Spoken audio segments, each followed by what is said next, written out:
هاوکارەکانی یەکێتی نیشتیمانی کوردستان گەیشتە زیان لێکەوتوەکانی لافاوەکەی شاری هەولێر و بەبێ جیاوازی بەسەر زیان لێکەوتواندا دابەشکرا.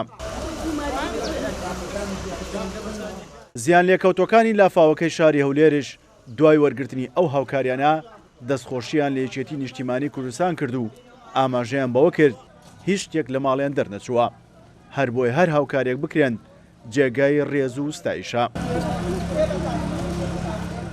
زۆر مەمنونی دەستگای کاک باڤێڵە، مەمنون ینی دەستیان خۆش بی. ئەگەم مەراکە چاشش بی ئەمە منەتمان پێ، هەر لایەنێک بینی منەتمان پێ، دەستان خۆش بی. زۆر مەمنون بۆ ئەو کەسە یارمەتی ئەم خەڵکە لێ قەوماوادا.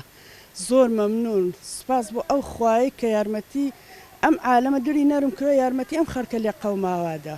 زۆر سپاستانەکەین بە هەموو شێوەیە. الحەمدولیلا نەیانێشتە خەڵک خەمەکان لە دەری بمێنێ. زۆر باشە، هەر زۆر باشە. سپاسی کاک باڤێڵی دەکەین و سپاسی هەموو پێشمەرگەی یەکێتی دەکەین و بەرپرسەکانە چونکە ئەمەیان لەبیر نەکردیە. لێپرساوی مەڵبەندی سێ هەولێرش سەبارەت بۆ هاوکاریانە ڕاگەیان ئەم هاوکاریانە بەردەوام دەبێت و کاروانی یەکەم گەیشتووە بە زیان لێکەوتوەکان و کاروانەکانی دیکەش لە ڕۆژانی داهاتوودا بەردەوام دەبێت.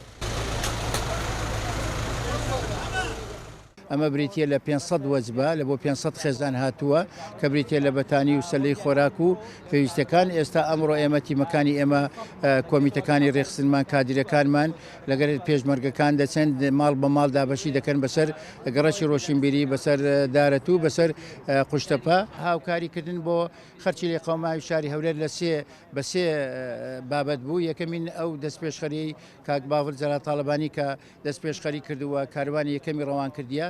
جگە لەوەش کاک دەرباز وەکو مەکتەبی سیاسی وەکو دەستەی کارژێری مەکتەبی سیاسی هاوکارەکانی خۆی ڕەوان کرد بۆ خەڵکی شاری هەولێر. جگە لە بلەم بابەتەش ئێمە دۆست و لایەنگرەکانی خۆمان لە شاری هەولێر ئەوانەی کە ئیمکانیەتیان هەیە، ئەوانەی کە وەزعیان باشە، هەرماندان بۆ ئەوەی ئەوانیش دەست پێ بکەن بە هاوکاری. لافاوەکەی شاری هەولێر جگە لەوەی زیانی گیانی بە دوای خۆی داهێنا و 12 کەس بەهۆیەوە گیانی لەدەستدا، لە هەمان کاتدا 2509 خێزان زیانی بەرکەوت و ئاو چووە ماڵێنەوە. لە هەمان کاتدا زیاتر لە 20 ملیار دینار زیان بە دانیشتوانی هەولێر گەیاند. سیرۆن حوسێن، کورسات نیوز، هەولێر.